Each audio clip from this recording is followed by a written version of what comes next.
এই মুহূর্তে সবথেকে গুরুত্বপূর্ণ সিদ্ধান্ত নিতে চলেছেন বাংলার মুখ্যমন্ত্রী তথা তৃণমূলের সুপ্রিমো মমতা বন্দ্যোপাধ্যায়। হ্যাঁ, ঠিকই শুনেছেন, মমতা বন্দ্যোপাধ্যায় সমস্ত মন্ত্রিত্ব থেকে ইস্তফা দিতে চলেছেন, সমস্ত মন্ত্রিত্ব থেকে তিনি পদত্যাগ করতে চলেছেন। তাহলে কি শেষমেশ বাংলাদেশের শেখ হাসিনার মতো মমতার অবস্থা হতে চলেছে?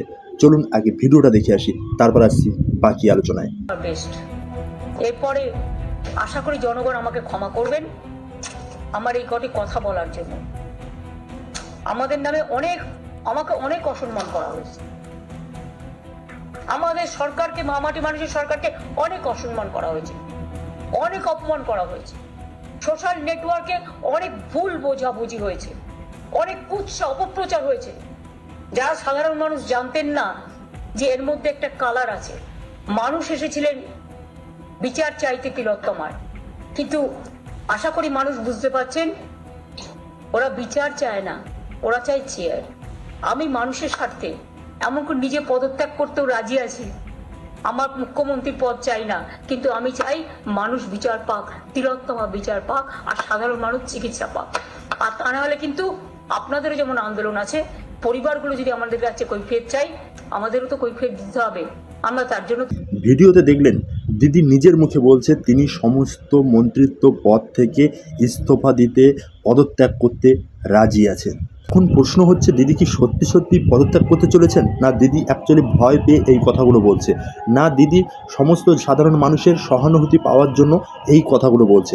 এইগুলো সব কিছু ক্লিয়ার হতে গেলে আমাদেরকে বুঝতে হবে এই 3 দিন, এই কয়েকদিন আমাদের বাংলায় ঠিক কী ঘটছে।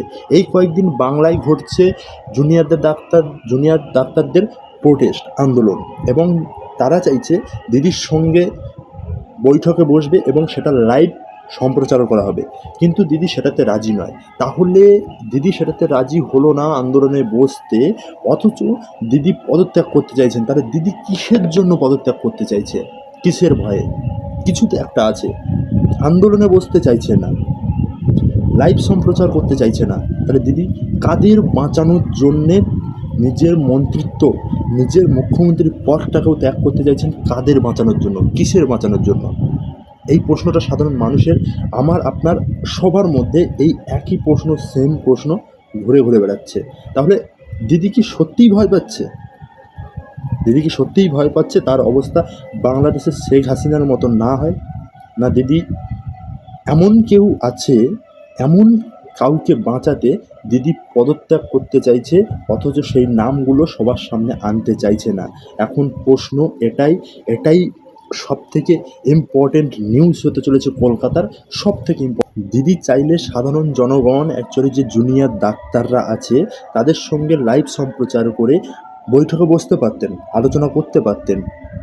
তিনি সেটা না করে তিনি বারবার বলছে আমি ক্ষমা করে দিলাম। দিদি ভুল ওরা করেনি, ওরা আন্দোলন করছে, ওরা প্রোটেস্ট চাইছে, ওরা সঠিক ন্যায় বিচার চাইছে। তো আপনি ওদের ক্ষমা করে দেওয়ার কে?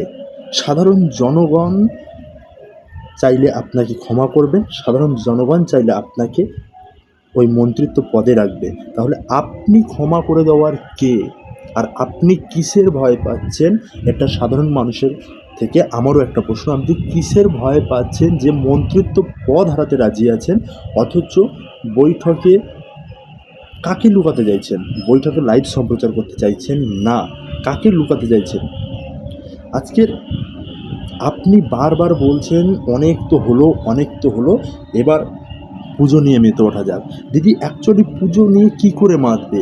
তিলোত্তমা, আমার এই যে এক অভাগা মেয়ে যার সঙ্গে এই ঘটনাটা ঘটলো, তার পরিবারের অবস্থা কেমন, তার পরিবারের অবস্থাটা একবার ভাবুন, তারপর পুজো নিয়ে মেতে ওঠা যাবে।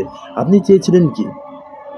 আপনি প্রথম পুলিশ দিয়ে সমস্ত আন্দোলনকারীদের উপর প্রেসার দিয়ে আটকিয়ে কোনোভাবে আন্দোলনটা থামিয়ে দিয়েছিলেন, এবং আপনি ভেবেছিলেন হয়তো এবার সব কিছু চুপচাপ হয়ে যাবে।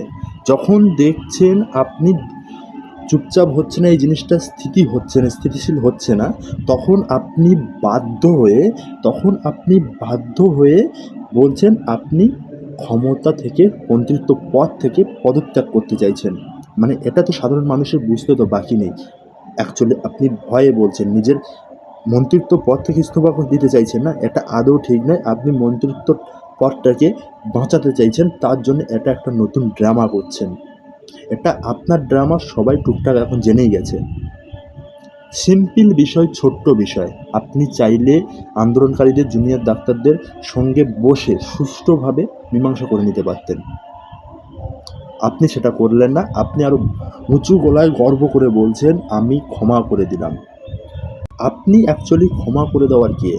জনগণ চাইলে ক্ষমা করবে, জনগণ না চাইলে আপনাকে মন্ত্রিত্ব পদ থেকে সরে যেতে হবে।